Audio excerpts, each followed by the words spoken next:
Hey hey hey, Assalamualaikum. Apa kabar semuanya? Semoga sehat-sehat ya.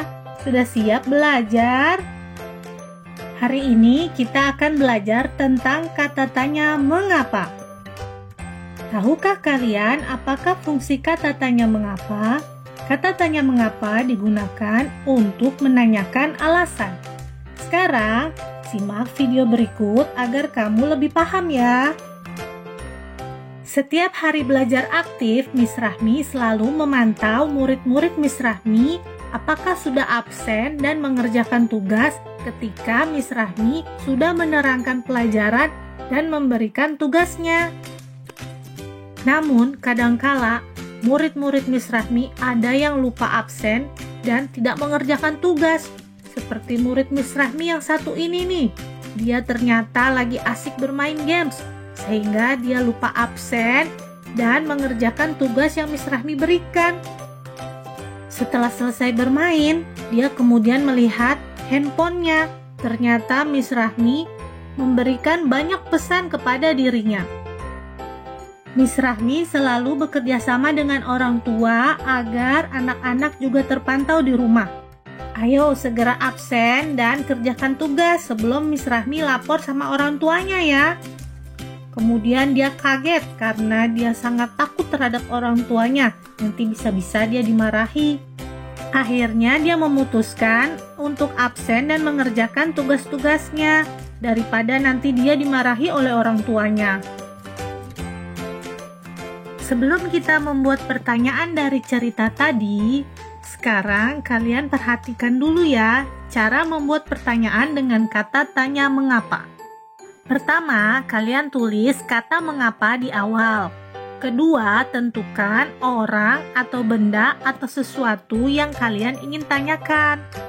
Yang ketiga, pilih hal yang ingin kalian tanyakan. Dan yang terakhir, beri tanda tanya pada akhir kalimatnya ya. Selanjutnya, cara menjawab pertanyaan dengan kata tanya mengapa. Kalian bisa menggunakan kata yang pertama adalah karena atau sebab. Dan yang kedua, kalian juga bisa menggunakan kata agar atau supaya.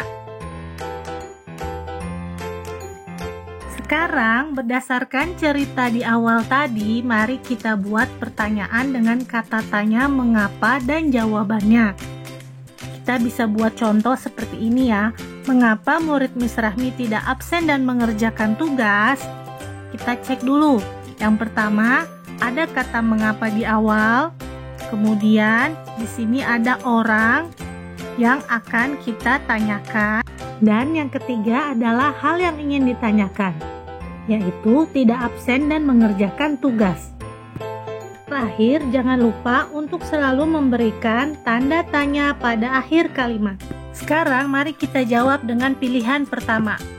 Karena atau sebab sedang asik bermain games. Pilihan yang kedua, supaya atau agar sedang asik bermain games. Kira-kira mana yang tepat untuk jawaban tersebut?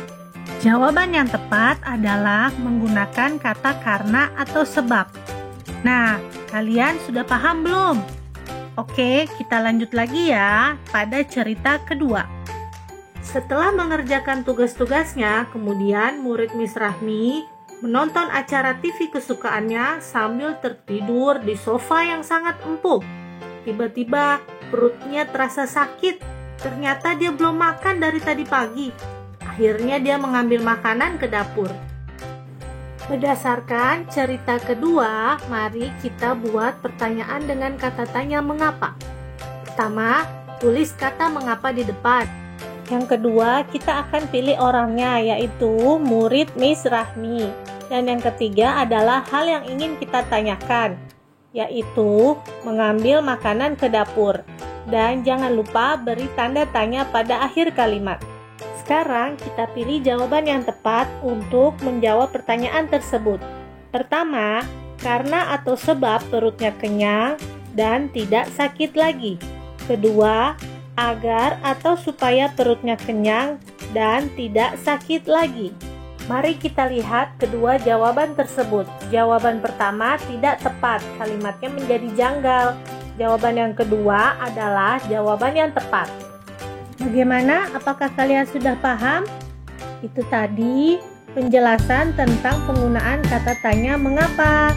Sampai jumpa lagi pada video berikutnya. Oke, bye-bye.